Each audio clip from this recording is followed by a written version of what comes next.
입당성가 327장입니다.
연중 13주일 안양교회 예배를 성부, 성자, 성령, 삼위일체 하나님께 바쳐 올립니다.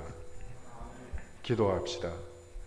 전능하신 하느님, 주님께서는 모든 사람들의 마음과 소원을 다 아시며 은밀한 것이라도 주님 모르시는 바 없사오니 성령의 감화하심으로 우리 마음의 온갖 생각을 정결케 하사 주님을 진심으로 사랑하고 주님의 거룩하신 이름을 공경하여 찬송케 하소서. 우리 주 예수 그리스도의 이름으로 기도하나이다. 아멘. 예수께서 말씀하시길 제물을 바치기 전에 그리스도 안에서 가족된 우리가 먼저 서로 용서하고 화해하라 하셨으니 다 함께 우리 죄를 반성하고 고백합시다.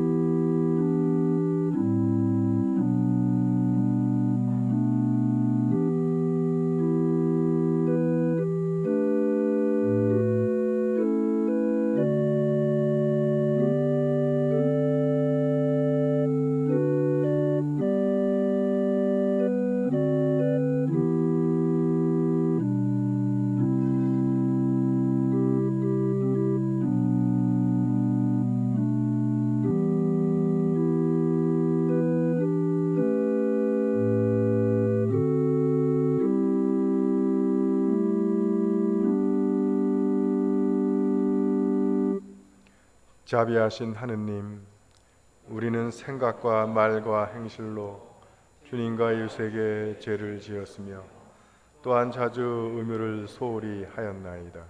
주여 우리 죄를 용서하시고 우리로 하여금 예수 그리스도 안에서 새로워지게 하소서.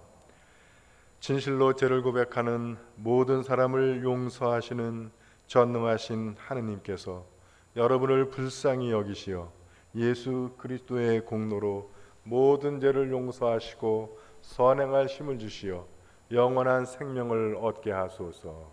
아멘.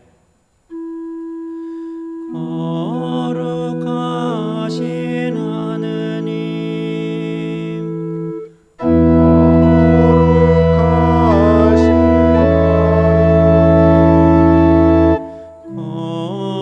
거룩하시고 전능하신 주님,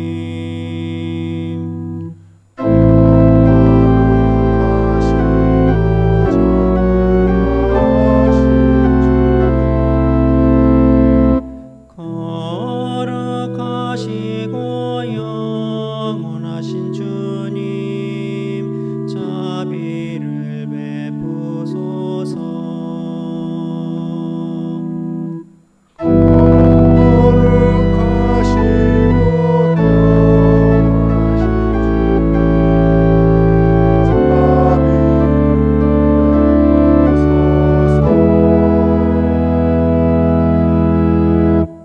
주께서 여러분과 함께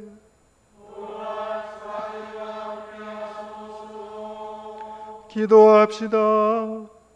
주 하느님, 성자께서는 보잘것없는 사람 하나에게 베푼 자선도 주님께 행한 것이라 말씀하셨나이다. 비오니 우리로 하여금 이웃의 어려움을 늘 살피게 하시고 주님의 뜻에 순종함으로 하늘의 상을 얻게 하소서. 우리 주 예수 그리스도의 이름으로 기도하나이다. 아멘. 자리에 앉으셔서 성경 말씀 들으시겠습니다.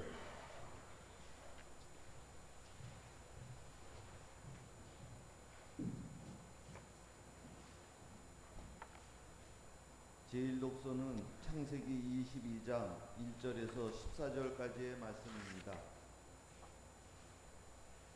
이런 일이 있은 뒤에 하나님께서 아브라함을 시험해 보시려고 아브라함아 하고 부르셨다.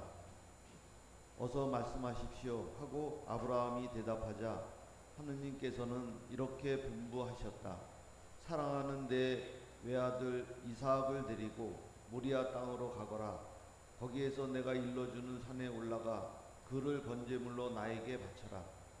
아브라함은 아침 일찍 일어나 나귀의 안장을 얻고 두 종과 아들 이삭을 데리고 제물을 살릴 장작을 쪼개 가지고 하나님께서 일러주는 곳으로 서둘러 떠났다. 길을 떠난 지 사흘 만에 아브라함은 그 산이 멀리 바라보이는 곳에 다다랐다. 아브라함은 종들에게 너희는 나귀와 함께 여기에 머물러 있거라. 나는 이 아이를 데리고 저리로 가서 예배 드리고 오겠다 하고 나서 번제물을 살을 장작을 아들 이삭에게 지우고 자기는 불씨와 칼을 챙겨 들었다. 그리고 둘이서 길을 떠나려고 하는데 이삭이 아버지 아브라함을 불렀다. 아버지, 얘야 내가 듣고 있다. 아버지, 불씨도 있고 장작도 있는데 번제물로 드릴 양은 어디 있습니까? 얘야, 번제물로 드릴 어린 양은 하나님께서 손수 마련하신단다. 말을 마치고 두 사람은 함께 길을 떠나 하나님께서 일러주신 곳에 이르렀다. 아브라함은 거기에 제단을 쌓고 장작을 얹어 놓은 다음 아들 이삭을 묶어 제단 장작더미 위에 올려놓았다. 아브라함이 손에 칼을 잡고 아들을 막 찌르려고 할 때 야훼의 천사가 하늘에서 큰 소리로 불렀다. 아브라함아, 아브라함아, 어서 말씀하십시오. 아브라함이 대답하자 야훼의 천사가 이렇게 말하였다. 그 아이에게 손을 대지 마라. 머리털 하나도 상하게 하지 말아라. 나는 내가 얼마나 나를 공경하는지 알았다. 너는 하나밖에 없는 아들마저도 서슴지 않고 나에게 바쳤다. 아브라함이 이 말을 듣고 고개를 들어보니 뿔이 덩굴에 걸려 허우적거리는 순양 한 마리가 눈에 띄었다. 아브라함은 곧 가서 그 순양을 잡아 아들 대신 번제물로 드렸다. 아브라함은 이곳을 야훼 이레라고 이름 붙였다. 그래서 오늘도 사람들은 야훼께서 이 산에서 마련해 주신다 하고 말하였다. 주님의 말씀입니다.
제2 독서는 로마서 6장 12절부터 23절까지의 말씀입니다.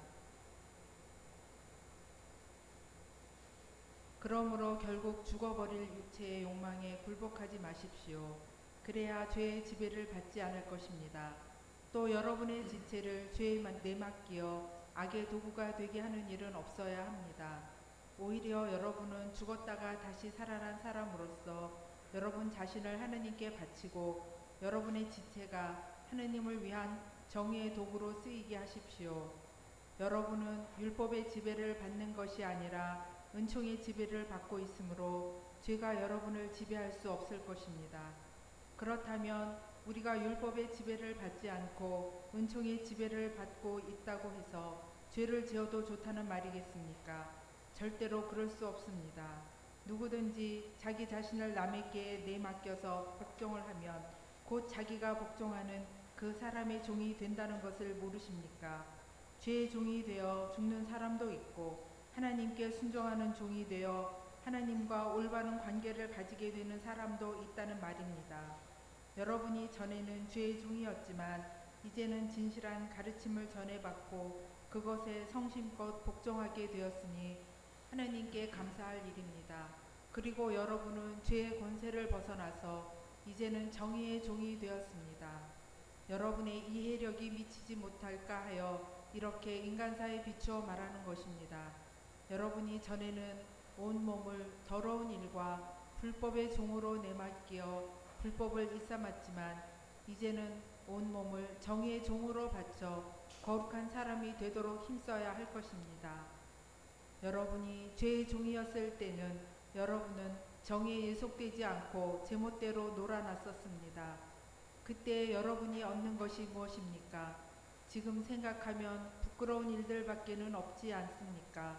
그런 생활은 결국 죽음을 안겨줍니다. 그러나 이제는 여러분이 죄에서 해방되어 여러분의 하느님의 종이 되었습니다.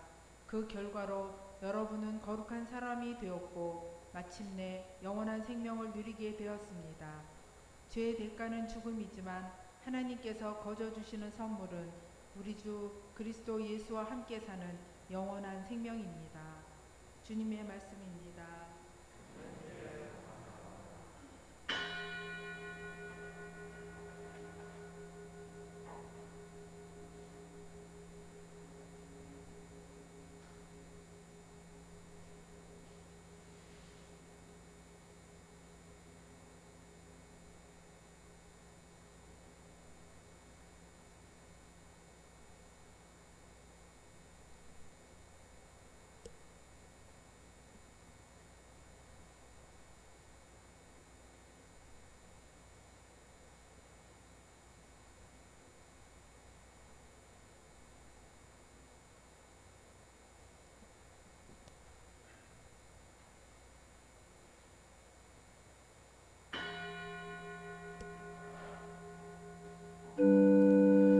주여 언제까지 나를 영영 잊으시렵니까? 언제까지 나를 외면하시렵니까?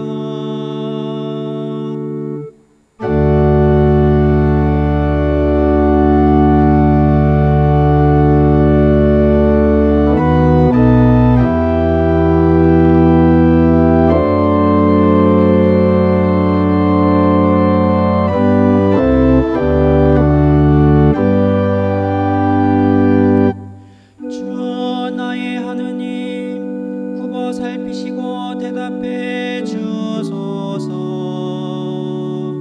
죽음의 잠 자지 않도록 이 눈에 빛을 주소서.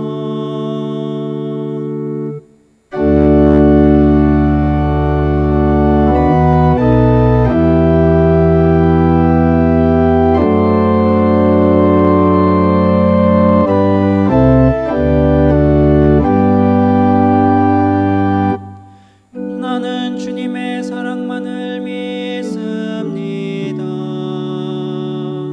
이 몸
주는 이 세상의 빛이시니 주님을 따르는 자는 어둠 속을 걷지 않고 생명의 빛을 얻으리라. 할렐루야 할렐루야. 주님께서 여러분과 함께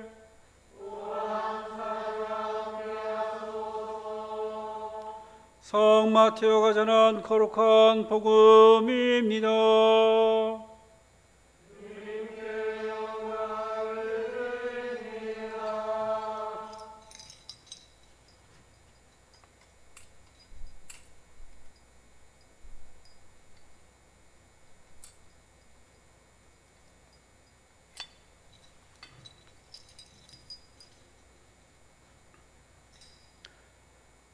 너희를 맞아들이는 사람은 나를 맞아들이는 사람이며 나를 맞아들이는 사람은 나를 보내신 분을 맞아들이는 사람이다.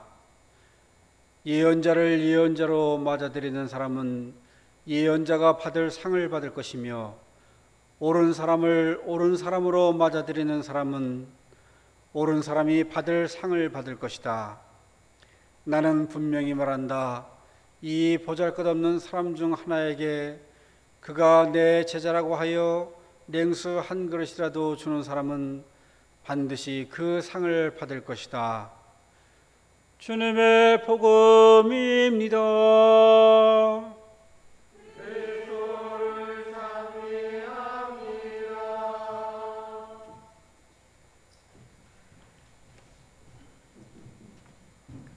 성부와 성자와 성령의 이름으로 말씀드립니다. 다 자리에 편히 앉으시고요. 옆에 분하고 인사하실까요? 오늘 잘 오셨습니다.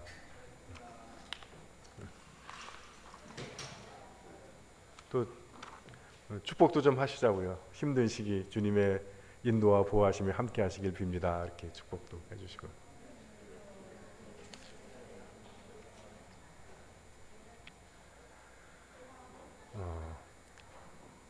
코로나 바이러스로 우리가 정상적인 미사를 못 드린 지가 4달 됐습니다. 처음에는 금방 끝날 줄 알았죠. 그래서 저도 어떤 계획들을 몇 주만 버티자 해서 비상체제로 갔습니다. 근데 이게 4개월째 이어지고 있고 잠깐 이제 진정되겠구나 했던 시기가 있다가 다시 또 확산으로 가고 있습니다. 그래서 처음에 코로나가 쉽게 끝나지 않을 거다라고 하는 예상했던 사람들이 있었지만 그때는 설마 하고 안 믿었는데 지금은 거의 대부분의 사람들이 장기화할 거다라고 예상을 하고 있습니다. 그래서 4달째 이어지다 보니까 상당히 여러분들 많이 좀 짜증도 나시고 지치기도 하시고 피곤하시기도 하고 그러시죠. 그럴 때 그거를 가족이나 주위 사람들한테 푸시면 더 안 좋아져요. 그러니까 그럴 때는 하나님께 푸시면 됩니다. 그래서 하나님 교회 와서 하나님한테 따주셔도 좋고 하나님께 호소하셔도 좋고 그걸 뭐라고 그래요? 기도라고 하는 거예요. 근데 그거를 그 감정을 사람한테 풀어버리면 짜증, 분노, 스트레스, 해소 이렇게 히스테리 이런 게 돼버리는 거예요. 그래서 여러분들은 다른 사람을 힘들게 하고 짜증내는 사람이 되고 싶으십니까? 아니면 하나님 앞에 이웃과 인류의 문제를 안고 기도하는 사람이 되고 싶으십니까? 전 여러분들이 하나님 앞에서 기도하는 분들이 되시기를 축원드립니다. 저라고 왜 짜증이 안 나고 지치지 않고 화가 안 나겠습니까? 근데 그러다가 어느 날 하나님의 음성을 좀 들었어요. 저는 이 코로나가 재앙으로만 생각했고 이게 빨리 끝나기만 생각했는데 이 코로나 사태를 통해서도 하나님께서 우리에게 무언가 말씀을 하고 계시는 게 있구나. 그래서 우연히 이제 클라라 교우님 댁에 가서 식사하면서 주교님하고도 그런 대화를 나눴는데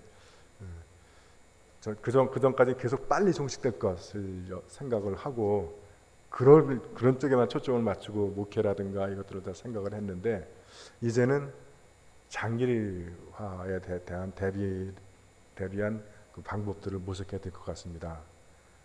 근데 저도 솔직하게 그것이 뭔지는 아직은 몰라요. 아마 지구상에 있는 모든 분들도 다 코로나 이전과 이후는 달라질 거다라고 예상을 하지만 그 달라진 모습이 어떤 건지는 누구도 아직 알 수 없습니다. 아마 그것은 우리가 겪어가면서 또 시행착오를 거치면서 길을 찾아가게 될 것 같습니다. 그래서 장기화에 대비한 그런 목회 계획들을 다시 모색을 하고 세워야 되겠구나라고 생각을 합니다. 그러고 보니까 그 상황이 좀 달라지는 거예요. 저도 그렇고 대부분의 목회자들이 어떻게 하면 예배를 다시 회복시킬 수 있을까? 어떻게 하면 교인들을 전하고 전보다 더 줄어들지 않고 다시 모을 수 있을까를 다 염두를 뒀던 것 같아요. 여러분도 아마 그렇게 생각하셨을 겁니다. 근데 장기화가 될 거라는 거예요. 그 얘기는 우리가 언제 다시 전처럼 11시에 또는 뭐 몇 시에 150명 교인들이 다 모일 수 있는 기회는 없을 거라는 겁니다. 하느님이 그거를 현재 허락하지 않으시는 거예요. 그리고 처음에 코로나가 시작될 때는 신천지가 걸려가지고 그놈도 참 쌤통이다 그랬는데 후반으로 오면서는 기성 교회들이 막 걸리고 있어요. 그 목회자들을 이해 못할 바는 아닙니다. 이해는 할 수 있는데 역시 저와 똑같은 생각을 하고 있는 거예요. 어떻게 하면 우리가 신앙을 잃지 않고 손실하지 않고 전처럼 똑같이 유지하고 더 확산할 수 있을까? 근데 그 방향들이 거의 대부분 교회의 중심, 교회 예배 중심, 교회로 모이는 거더라고요. 근데 이제는 그렇게 대면 활동이라고 그러죠. 대면적인 예배를 하기가 그렇게 모이기가 장기화될 거라는 거예요. 그래서 우리는 비대면.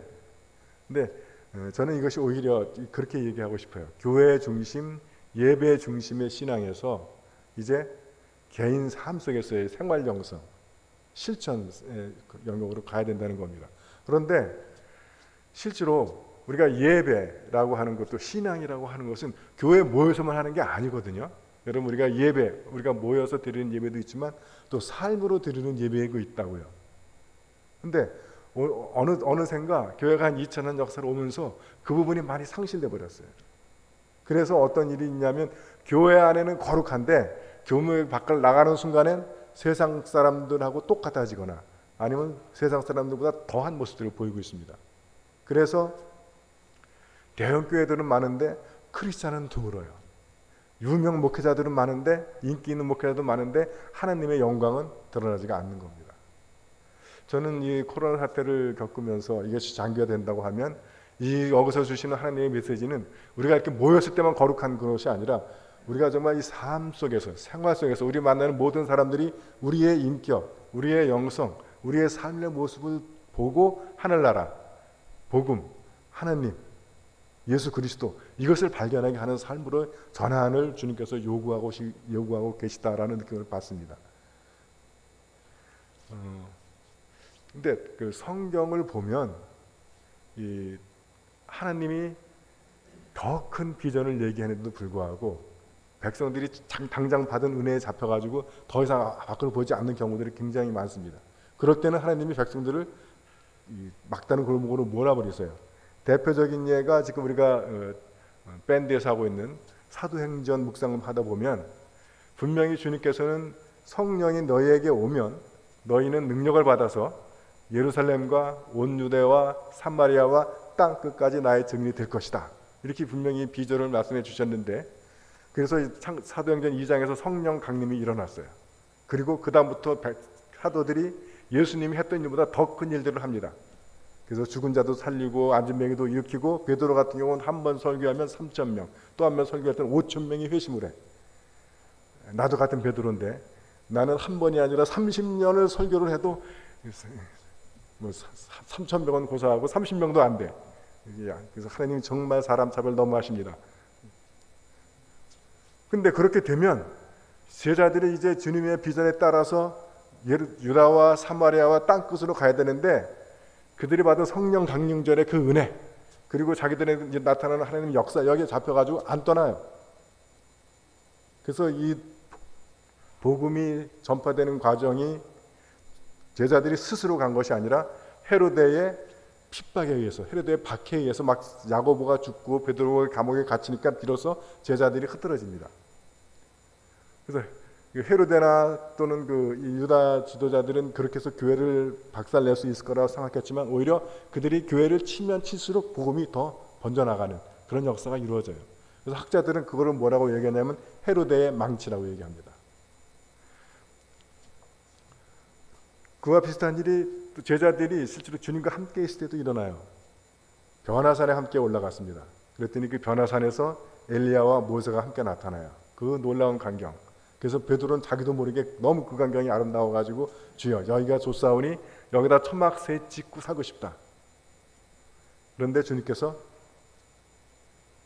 네 생각대로 하지 말고 네 감정대로 하지 말고 네 좋을 대로 하지 말고 그의 말을 들어라 라고 해서 내려옵니다. 그래서 그 변화산에서의 그 놀라운 체험, 그 감동 이걸 갖고 내려오는데 눈앞에 펼쳐진 현실은 수많은 군중들이 모여서 싸우고 있는 현실이에요. 그리고 그 가운데는 아이 하나가 엎어져 있는 거예요. 주님께서 제자들이 그 변화산에 머물게 하지 않으시고 다시 그 혼란스럽고 어렵고 깝깝한 캄캄한 그 세상 속으로 내려보내신다는 겁니다. 오늘 읽은 창세기서의 말씀에서도 하나님께서 아브라함에게 이삭을 바치라고 해요. 여러분 아신 대로 이삭은 아브라함이 100살에 얻은 아들입니다. 저는 35세 아들을 얻었어요.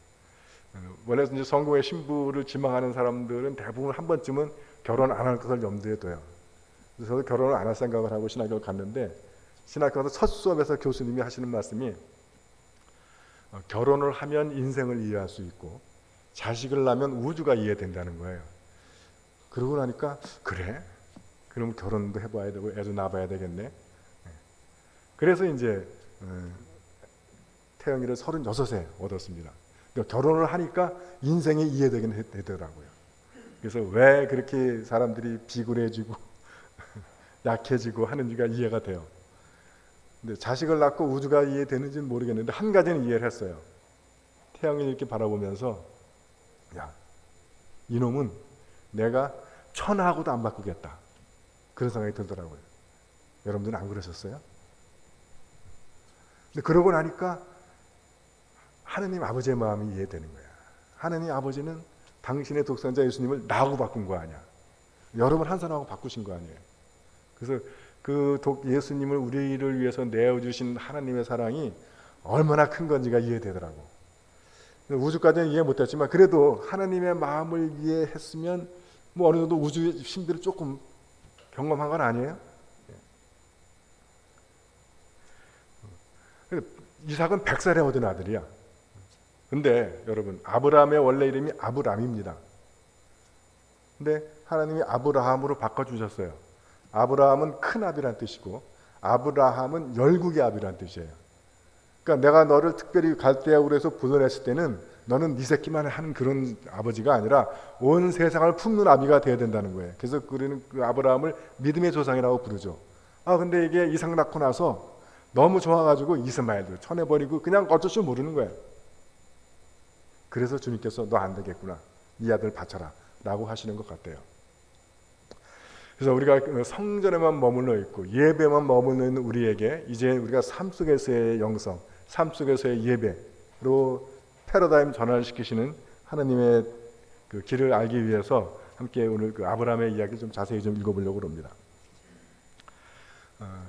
여러분 그 학자들은 말하기를 하나님은 400에서 500년에 한 번씩 이 믿음의 패러다임을 변화시키신다고 그래요.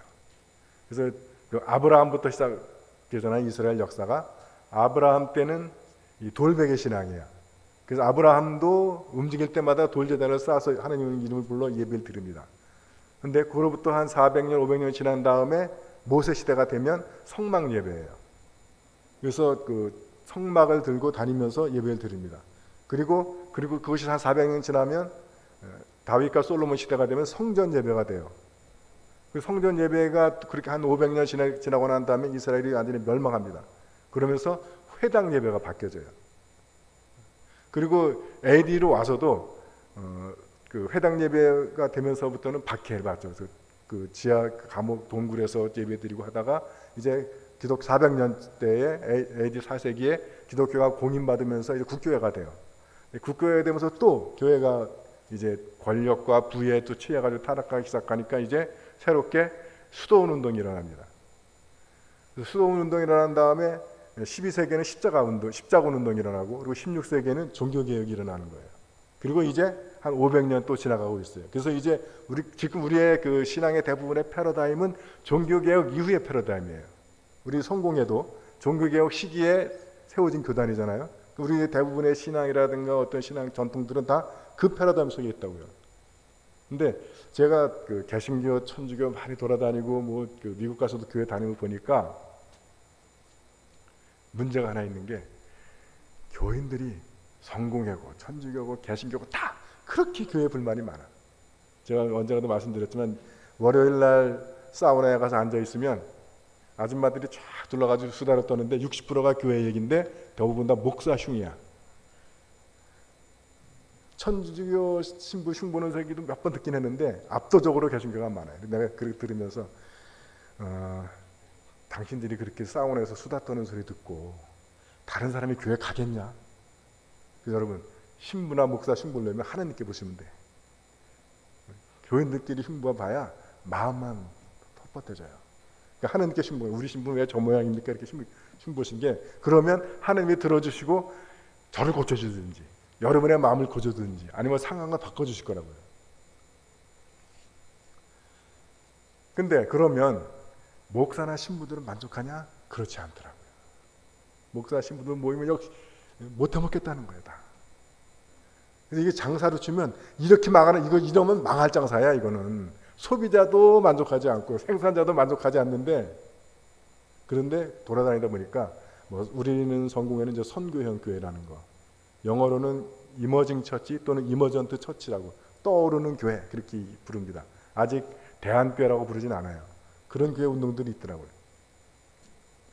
근데 아직 그것도 실체가 정확하진 않는데, 그거는 모습을 보면서 이거는 성령께서 이제 종교개혁 패러다임으로 세워졌던 이 교회를 다시 새로운 패러다임으로 바꾸시는 거구나.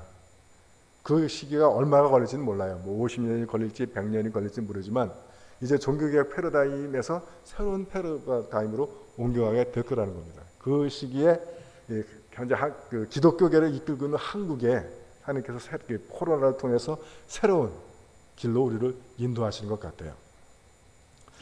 그래서 이 아브라함이 열국의 아비의 비전을 줬는데도 불구하고 그냥 이삭 하나 붙잡고 하니까 드디어 손을 대시는 거예요. 이삭을 내게 바쳐라. 근데 이 이야기 시작해서 하나님이 아브라함 하고 부르니까 아브라함이 뭐라고 대답하냐면 어서 말씀하십시오. 여러분은 어떠세요? 만약에 주님의 음성이 들려 마태야, 스데바나 또는 세실리아야 부르실 때 여러분 어떤 느낌 드실 것 같아요? 여러분들도 어서 말씀하십시오 하실 것 같아요? 저 같으면 좀 봐주면서 하십시오 이렇게 될 것 같아요.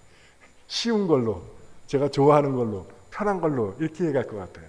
아니면 가슴이 철렁할 것 같아요. 야, 드디어 내 이 은밀하고 못된 죄들이 다 하나님께 들통났구나 이렇게 걸릴 것 같아요. 그래서 이게 여기서 아브라함아 부르니까 어서 말씀하십시오 라고 하는 이 대답 속에서 아브라함의 믿음을 알 수가 있는 것 같아요. 그는 하나님의 명령을 그것이 어떤 명령이든지 순종할 수 있는 믿음이 있었던 사람이에요. 자세가 있던 사람이에요. 우리가 이런 신앙으로 가야 되는 거예요. 근데 우리 대부분은 어떠냐면 주님이 부를까봐 겁나는 거예요. 그래서 재림, 심판 그러면 덜컥 겁이 나는 거예요. 종말 그러면. 그래서 주님께서 말씀하신 사랑하는 내 외아들 이삭을 데리고 모리아 땅으로 가거라. 거기에서 내가 일러주는 산에 올라가 그를 번제물로 나에게 바쳐라. 번제라고 하는 것은 배를 갈라서 내장 빼고 씻어서 불에 완전히 태우는 거예요. 신앙 영성적으로는 우리를 온전히 하나님께 바치는 겁니다. 하나님께 대한 온전한 헌신을 의미합니다. 그러니까 이 이야기 문자적으로는 죽이라는 얘기예요, 아들을. 그러는데도 아브라함은 아침 일찍 일어나서 나귀의 안장을 얻고 종과 이삭을 데리고 제물사를 장작을 쪼개서 서둘러 떠났다는 거예요. 이게 아브라함의 위대함이었던 것 같아요. 그래서 길을 떠난 지 사흘 만에 아브라함은 산이 멀리 보이는 것이 다다랐다. 그러니까 아들을 번제로 바쳐라. 그리고 모리아 산까지 가는데 사흘 걸린 거야. 그러니까 이 사흘 동안 이삭을 데리고 가는 아브라함의 마음이 어땠을까요? 이 자식은 죽은 자식이지. 여러분, 예수님이 사흘 만에 부활한 거랑 거의 같은 이야기를 하고 있는 겁니다. 그리고 모리아 산을 올라갈 때도 이삭을 번제로 지를 장작을 이삭이 지고 가요. 자기가 달릴 십자가를 메고 올라가신 예수 그리스도 같은 그림입니다. 그리고 실제로 아브라함이 제단을 쌓았던 자리가 지금 성전 자리랍니다.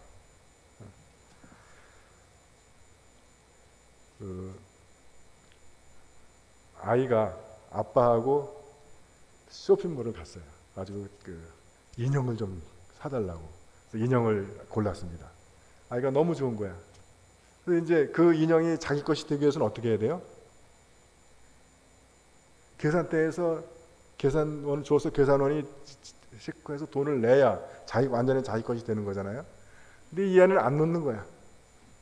그래서 계산대 앞에 와서 아빠가 야 이제 여기다 놔라. 싫어요. 빼서도 안 되고 울고 불고 난리쳐서 어떻게 해요? 결국은 계산할 수 없으니까 아이를 통째로 들어서 계산대 위에 올려놨답니다. 그래서 결국 찍어서 계산을 했다고 그래요.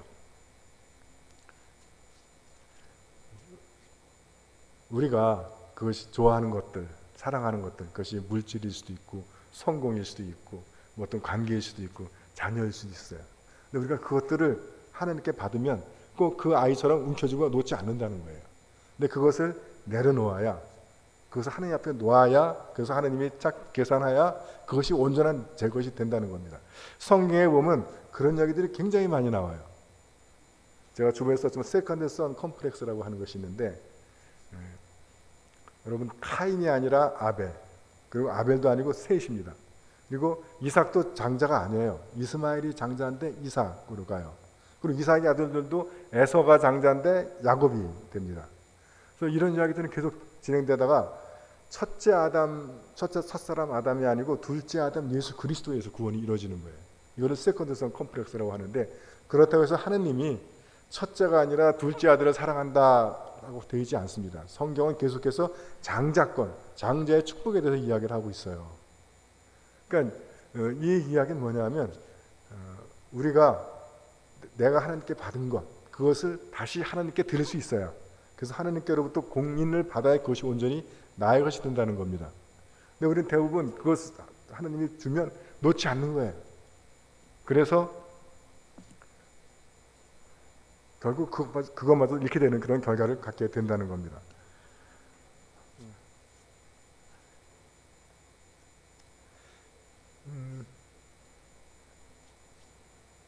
그래서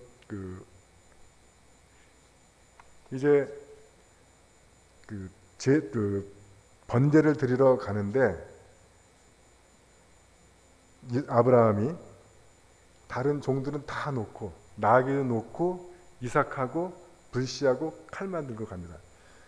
여러분 여기서 하나님께서 모리아 산으로 가서 제사 지내라라고 하는 이야기는 산 하면 기도로 이해하셔야 돼요. 그래서 내가 그 기도의 자리로 오거라. 기도의 자리로 오는데 그냥 빈손으로 오는 것이 아니라 이삭을 가져오라는 거예요. 네가 가장 아끼는 것, 내가 가장 귀하게 여기는 것, 그걸 갖고 오라는 거예요. 특히 그 예배의 자리로는 다른 종이나 나귀나 음식이나 갖고 가는 것이 아니라 주님께서 요구하신 것, 주님께 바쳐야 할 이삭, 그리고 그걸 죽일 칼, 그리고 불씨를 가져가는 거예요. 칼은 여러분 말씀으로 이해하시면 됩니다. 성경 말씀. 그리고 불씨는 기도의 불씨고. 그러니까 우리가 기도의 자리로, 예배의 자리로 가는 것은 그것 가지고 가는 거예요. 근데 우리는 반대로 해요. 기도의 자리에 올 때 마대자루 들고 와. 자루 들고 와가지고 받아가지고 채워가지고 나갈 생각하고 오는 거야. 기도의 자리에. 그렇게 오시는 게 아니라 기도의 자리에는 하나님께 드릴 제물을 가져와야 돼요. 내가 가장 아끼는 것, 내가 가장 얽매여 있는 것, 집착하고 있는 것, 그것들을 가져와야 된다는 겁니다. 그래서 그거를 가져와서 제단 쌓고, 제단을 쌓는다라고 하는 것은 여러분 기도라고 생각하시면 됩니다. 기도하고 장작은 나를 불태울 것, 십자가, 이걸 올려놓고 거기에 주님께서 원하는 것을 묶어서 올려놓자 그때 비로소 야훼 일의 역사가 일어나는 겁니다. 그래서 우리가 그 기도의 자리에 갈 때, 그래서 주님께서 우리에게 요구하신 것을 드릴 때, 주님을 위해서 그것까지 내가 포기할 수 있는 믿음을 보여주실 때, 그때 하나님께서 준비하신 것, 하나님께서 마련한 것을 주신다는 거예요. 저는 이제 앞으로 시간을 이 장기화된 이 코로나 사태에 맞는 우리의 신앙, 우리의 목회, 우리의 영성을 연구하려고 합니다. 그것이 무엇인지 알 수 없어요. 그러나 이 아브라함의 이야기를 보면 저는 사실 사람들이 많이 모일 때 최적화되어 있어요. 그런 사람이 많이 모이면 신이 나. 그러면 더 제 영향을 발휘하는 것 같아. 사람 적으면 힘 빠져가지고 준비한 것도 다 못할 경우가 너무너무 많아요. 1대1은 더 숨막히고. 근데 그거를 내려놔야 되는 거예요. 또 모든 교회들이 다 사람 많이 모이는 것, 그것에 익숙해 있습니다. 근데 그걸 내려놔야 되는 거예요. 이제는 우리가 개인 삶의 영성 속에서 그것이 어떤 것인지 모르지만, 그런데 우리가 그것을 주님 앞에 바치고 주님의 뜻에 따라서 우리가 그 길을 떠날 때 야훼 일의 사건이 일어날 줄 믿습니다.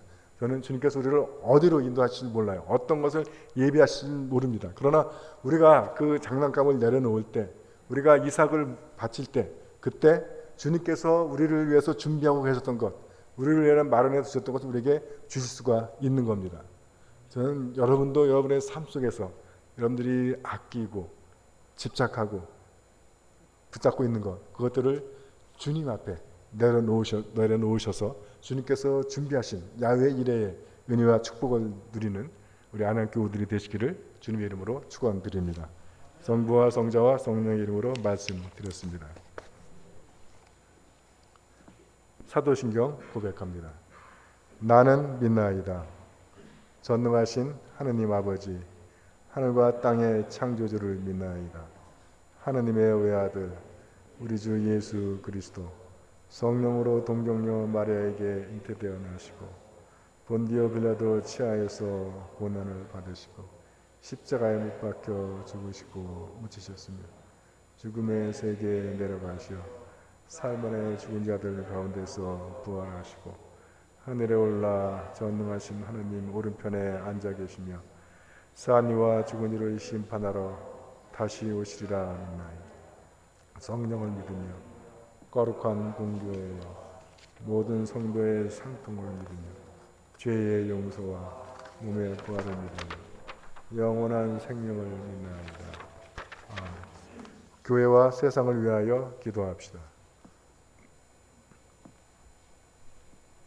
교회를 위하여 기도합시다.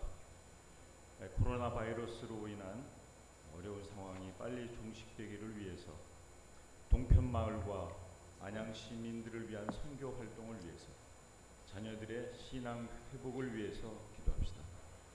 주여, 진리와 일체의 은총으로 항상 온 교회를 감화하시어 모든 성직자, 특별히 우리 주교 이경호 베드로와 모든 교인들이 서로 화목하며 합심하여 세상에 복음을 전함으로써 주님의 영광을 나타내게 하소서. 주여 우리의 기도를 들어주소서. 세상의 정의와 평화를 위하여 기도합시다. 주여, 이 세상에 평화를 주시고 특별히 우리나라 지도자들을 인도하시어 악행과 악습을 막으시고 진리와 정의를 지켜주소서. 주여 우리의 기도를 들어주소서. 가난한 사람들과 병자들과 어려움을 당한 모든 사람들을 위하여 기도합시다. 건강과 치유의 은혜를 위해서 고미연, 김공선, 김정숙, 김정원, 김지영, 김원회, 민인복, 문수정, 박용헌, 서계식, 이선경, 이성순, 이혜정, 장혜린, 전미린, 조용숙, 홍현미, 이들 모든 교우들이 건강을 빨리 회복할 수 있도록 위해서 기도합시다. 주여, 이 변화많은 세상에서 모든 근심하는 사람들과 병든 사람들을 위로하시고 건져 주소서. 주여 우리의 기도를 들어주소서. 이번 주에 생일을 맞는 우리 교우들을 기억하며 기도합니다. 29일 조준래, 한혜인, 30일 조현규 교우들이 생일을 맞습니다. 위해서 기도하기 바랍니다. 해외 유학 중인 또 해외 거주 중인 이들 고민재, 김민호, 서영환, 양정하, 이문희, 최연주, 한경식, 함윤숙 사제를 위해서 또한 군 복무 중인 자녀들 김병헌, 이범석, 이태영을 위해서 기도합시다. 주여 우리의 기도를 들어주소서. 주여 우리의 우리 기도를 들어주소서. 별세한 이들을 위하여 기도합시다. 이번 주에 기일을 맞는 김무대 교우의 조모 전사라 교우를 위해서 기도하기 원합니다. 주여 부활을 기다리는 모든 별세한 이들이 영원한 생명을 누리게 하소서. 주여 우리의 기도를 들어주소서. 전능하신 하느님, 우리 주 예수 그리스도의 이름으로 간절히 기도하나이다. 아멘. 우리는 모두 한 성령 안에서 한 세례를 받았습니다. 그러므로 평화를 위해 노력하며 화목한 공동체를 이룹시다. 주님의 평화가 여러분과 함께 또한 사자와 함께 하소서. 서로 평화의 축복을 나눕시다.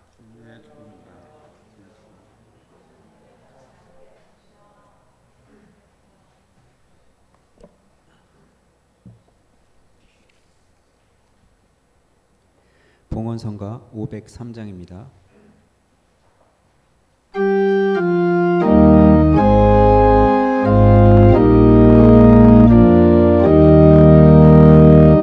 주여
모든 피조물의 창조주이신 하느님, 주님의 선하심으로 우리가 이 땅에서 거둔 빵과 포도주를 주님께 드리오니 받아주시고 생명의 빵과 구원의 잔이 되게 하소서.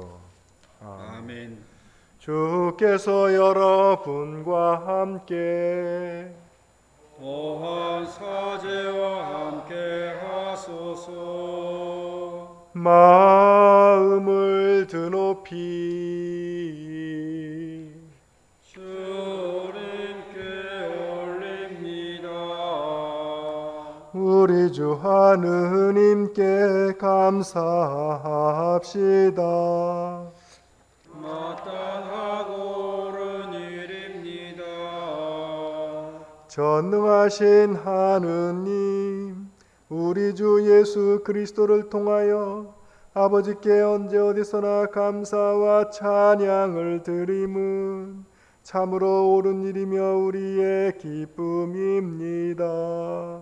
하느님의 말씀이신 독생 성자께서 사람이 되시어 어두운 이 세상을 참빛으로 밝혀주시고 예수 그리스도의 크신 영광과 참모습을 우리 마음에 새기게 하시나이다. 그러므로 우리는 하늘의 모든 천사와 성도들과 함께 주님의 거룩하고 영광스러운 이름을 소리 높여 찬양하나이다.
영광을 받으실 전능하신 하느님, 지극한 사랑으로 외아들 예수 그리스도를 이 세상에 보내셨으며 그리스도께서는 우리의 구원을 위하여 십자가에 달리시고 세상의 죄를 없애기 위하여 자신의 몸을 단 한 번 온전한 희생제물로 드리셨나이다.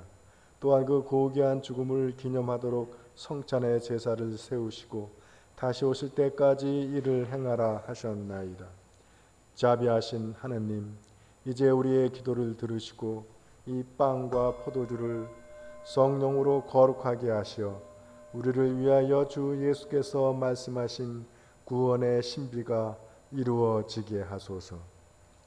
그리스도께서는 순환하시기 전날 밤에 빵을 들어 감사의 기도를 드리신 다음 빵을 떼시고 제자들에게 나누어 주시며 말씀하셨나이다. 받아 먹어라. 이것은 너희를 위하여 주는 내 몸이니 나를 기억하여 이 예를 행하라.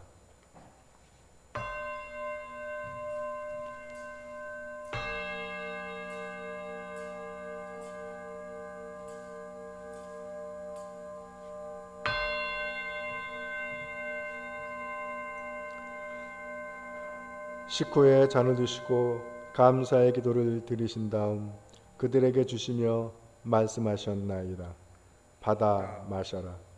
이것은 죄를 용서해 주려고 너희들과 많은 사람을 위하여 내가 흘리는 새로운 계약의 피니 마실 때마다 나를 기억하여 이 예를 행하라.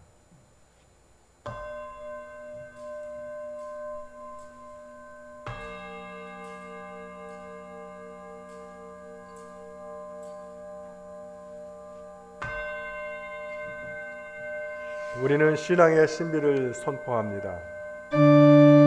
그리스도는 죽으셨고 그리스도는 부활하셨고 그리스도는 다시 오십니다. 그러므로 우리는 예수 그리스도의 순환과 죽으심, 부활과 승천하심을 기억하며 그리스도께서 다시 오실 때까지 이 빵과 포도주를 감사와 찬양의 제물로 드리나이다. 간절히 구하오니 정성을 다해 드리는 우리의 감사제를 받으시고 온 세상의 교회가 예수 그리스도의 순환과 죽으심으로 이루신 구원의 은총을 얻게 하소서. 또한 이 생명의 빵과 구원의 잔을 받는 모든 이에게 성령을 내리시어 하늘의 축복을 나누게 하시고 자신의 몸과 영혼을 하느님께 드려 합당한 산 제물이 되며 예수 그리스도와 한 몸이 되게 하소서. 전능하신 하느님은 그리스도를 통하여 그리스도와 함께 그리스도 안에서 성령과 하나 되어 온갖 영예와 영광을 영원토록 받으시나이다. 아멘, 아멘, 아멘. 우리 구세주 그리스도께서 가르치신 대로 기도합시다.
빵을 떼고 잔을 마시며 주님의 성체를 나눕니다. 우리는 서로 다르나 한 빵을 나누며 한 몸을 드립니다.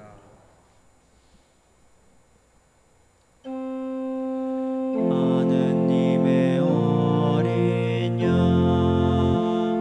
세상의 죄를 없애시는 주여 우리를 불쌍히 여기소서.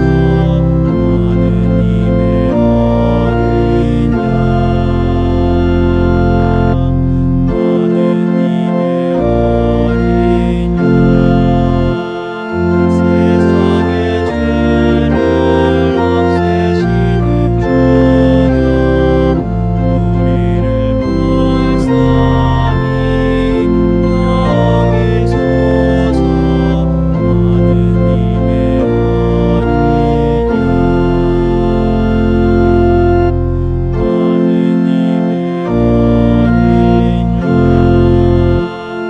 세상의 죄를 없애시는 주여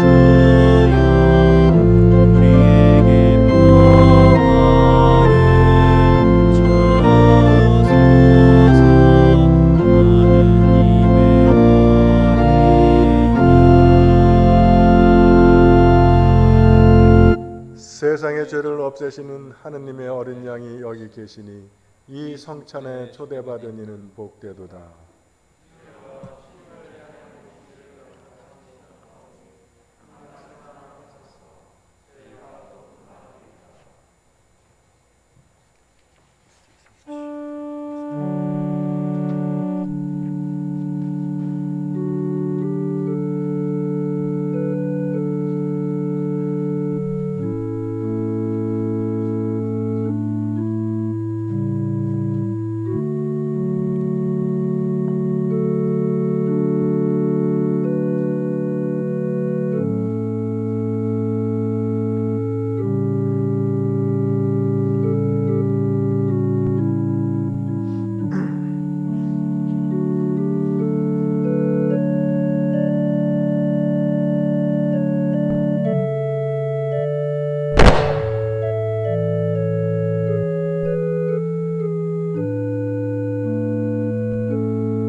영성저기도 바치겠습니다. 앉아서 하시겠습니다.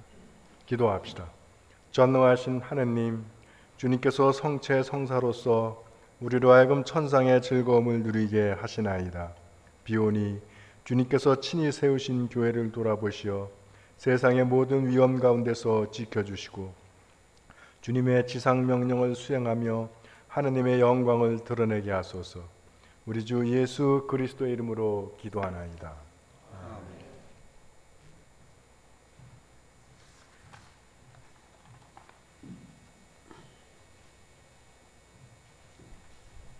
교회 여러분 안녕하세요. 저는 오늘 생일자 맞으신 분들이 제가 한 분도 안 계십니다.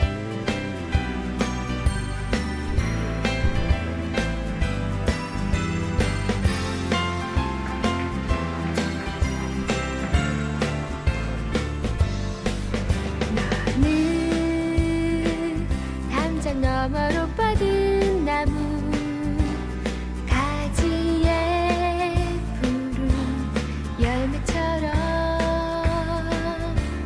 하나님의 귀한 축복이 삶에 가득히 넘쳐날 거야.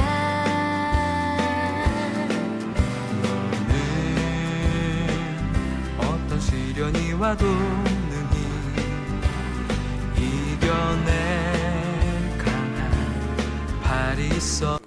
생일은 어머니가 축하를 받으셔야 된다는데 제대로 되신 것 같아요. 클라라 어머니께 다시 한번 축하드립니다. 요즘에 하도 이 코로나가 극성을 부려가지고요. 특히 안양 지역에 좀 많이, 그리고 제가 사는 군포에도 요즘에 너무 많은 그 확진자들이 나와서 이거 좀 주의를 처음부터 이렇게 잘 다시 해야 될 것 같습니다. 근데 엊그제도 그 뉴스에 보니까 확진자를 만나도 마스크를 철저히 하고 1m 정도 이렇게 떨어져 있으면 7-80% 이상은 방어가 된다고 하니까 평소에 마스크 착용하는 거 열심히 하셔야 될 것 같습니다. 다음 주일은 저희가 맥주 감사 주일로 지키게 됩니다. 금년 반년 동안 있었던 주님께서 주신 은혜에 감사하는 그런 주일로 지키게 됩니다. 일주일 동안 기도 중에 그런 마음을 가지면서 생활해 주시기 바라고요.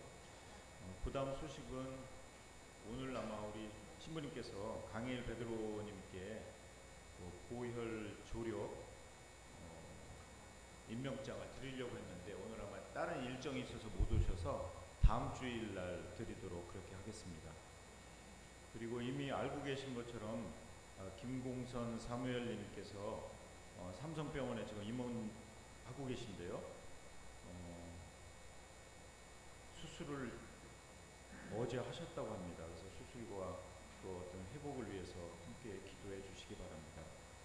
그리고 여기 없는 소식 중 하나는 우리 여기 촛대복사를 서고 계시는 이수잔나님 그 시댁에서 같이 농사를 지은 게 있는데 감자하고 마늘이 있답니다. 그래서 혹시 필요하신 분들은 수잔나님께 주문을 해주시면 소량만 있다고 하니까요.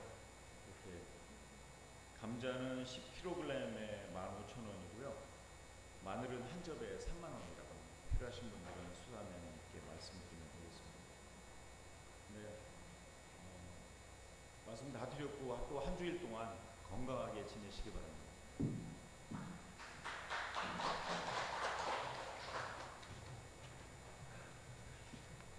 일어나셔서 축복기도 받으시겠습니다. 주께서 여러분과 함께